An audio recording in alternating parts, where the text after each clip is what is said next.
نن د سترګو کې څه بل شانتې اثر دی نن د سترګو کې څه بل شانتې اثر دی په دې طرحه د غزل مې اراده ده او تر ممتازه راته څومره لار ده پاتې تر ممتازه راته څومره لار ده پاتې تر خوشحاله د مزل مې اراده ده.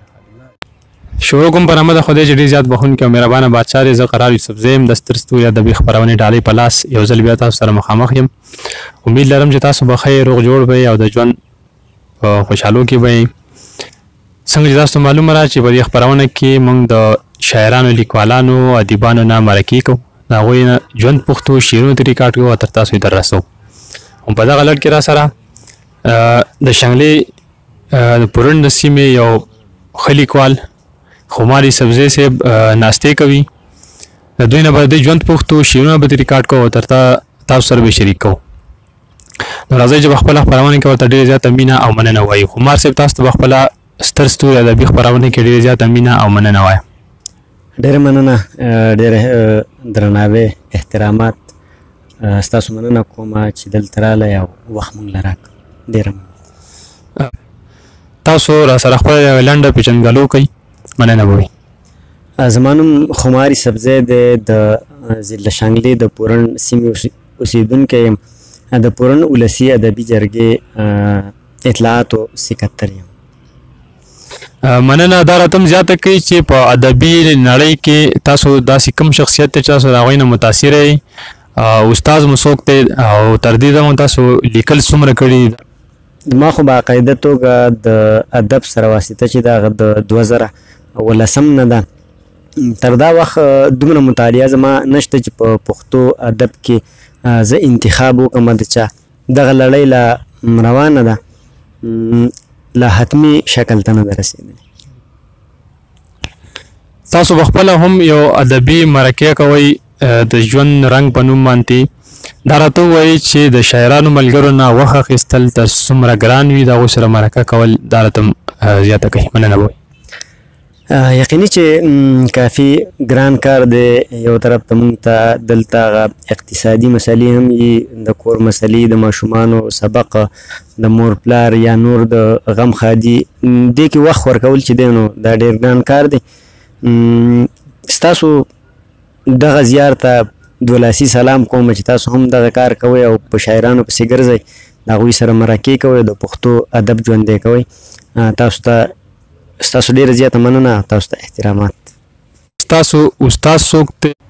ما خو د ټول نه اول د ضلع شانګلې د الپورۍ ډېرۍ سیمې یو ملګری و، عبدالله نوم یې و. د هغه سره اولنی ملاقات وشو، موږ یو ځای بیا پاتې کېدو.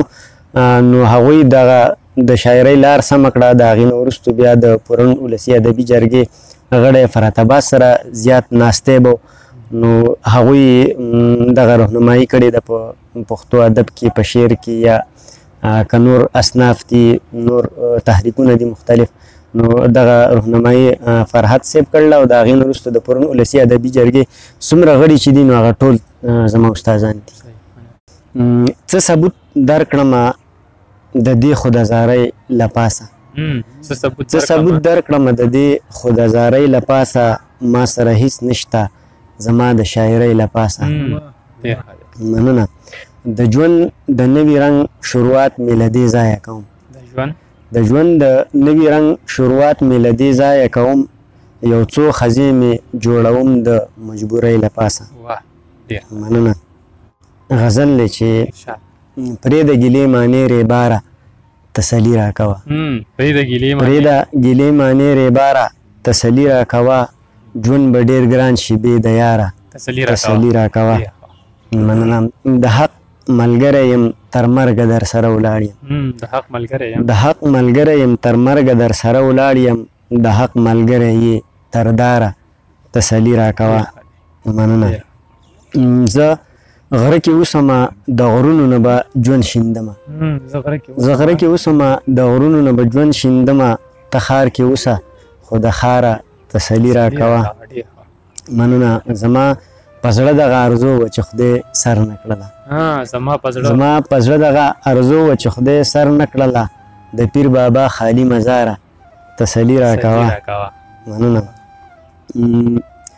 د کلي شاړې لارې څارم تسلي پې کوم د کلي شاړې لارې څارم تسلي پې کوم زما تر عمره انتظاره تسلي راکوه مننه ستانه چاپېره دغه ټول خلک وده ښکارېږي ستانه چاپېره دغه ټول خلک وده ښکارېږي د بنګلۍ د ډب چیناره تسلي راکوه مننه مرګ او دوزخ خو زه له هره کاره ویسته یم مرګ او دوزخ خو زه له هره کاره ویسته یم مولا د خدای د نوم دپاره تسلي راکوه مننه ځان سره وایم چې یاد کې دې راځم او که نه ځان سره وایم چې یاد کې دې راځم او که نه زما د غرونو پناه یاره تسلي راکوه مننه په پردي جنګ کې مې د ملا په تیر ګزار خوړلی په پردي جنګ کې مې د ملا په تیر ګزار خوړلی راغاړي وزه په قلاره تسلي راکوه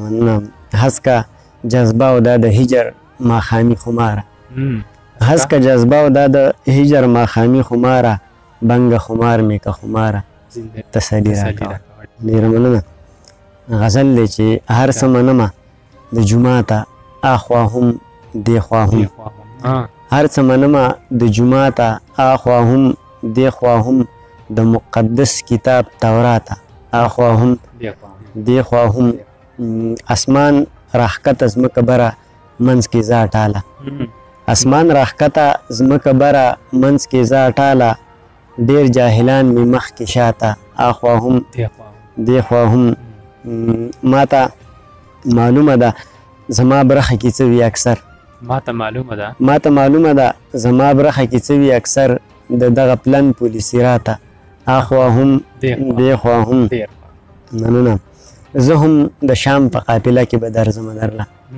زه هم د شام په قافله کې به درځمه درله ته سوداګر د کعبې خواته اخوا هم دېخوا هم مننه څوک د موسی د مور په شان عقل فکر لري څوک د موسی د مور په شان عقل فکر لري څوک د فرعون غوندې بدذاته اخوا هم دېخوا هم مننه خماره زه خو ځان له دا دنیا فراخه غواړم خماره زه خو ځان له دا دنیا فراخه غواړم ستا عقیده مبارک تا ته اخوا هم دېخوا هم مونږ پښتانه خو په دغه یو دغه کې ډېر کمزوري راغلي چې دلته د تعلیمي شعور چې دی نو هغه ډېر زیات کم دی که زموږ لیکوالان ملګري دي هغه په دغه خبره باندې زور ورکړي او دغه تعلیم چې دی د عام شي او هر پښتون وګړی چې دی نو هغه په دې کې مرستیال شي زموږ د خلک تعلیم یافته شي نو دغه